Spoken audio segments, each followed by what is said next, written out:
Alright, so here's my GANS from last week. Last Saturday, and here's how this is progressing.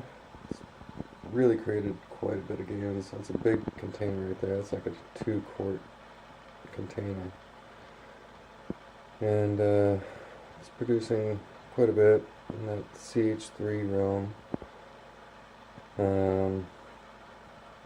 It's kind of interesting because if you look at the color of the gold GANS up on top,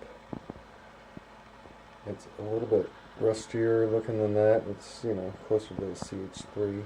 Can't really see it because the label's in the way.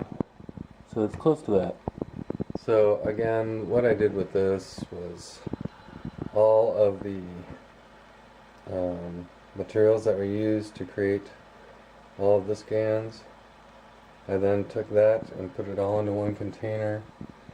Did not run any wires around anything. I just threw the whole thing in there.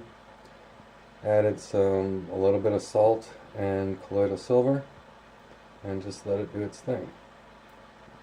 And so that's what it's doing.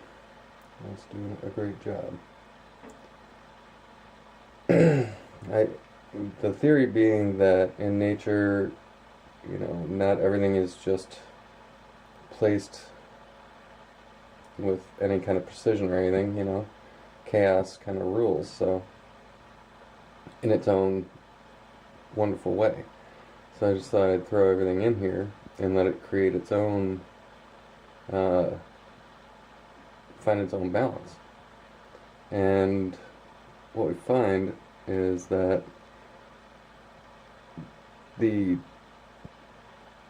there's a strong field right here around this coil, in between these two coils right here. Very strong, feels like gravitational field.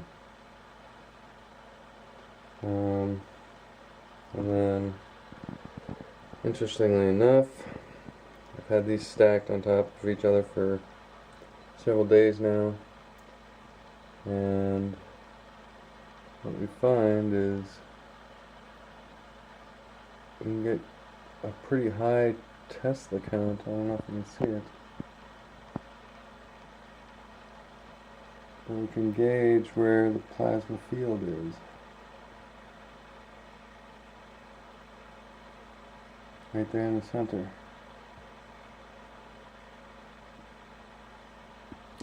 And that's in Tesla units.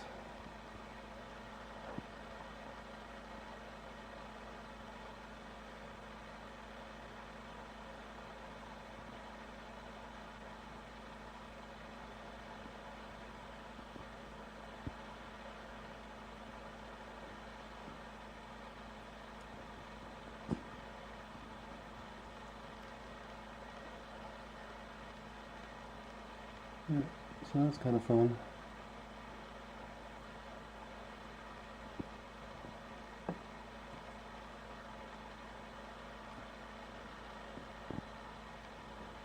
So, there's that log.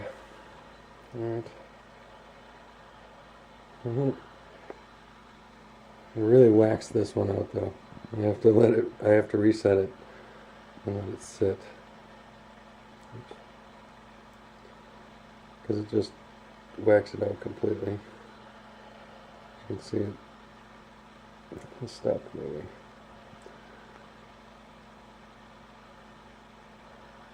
I don't think it expects to do that much. It's used to doing like 100 and, it's used to doing like 60 times. Oh, this thing. Alright, that's it.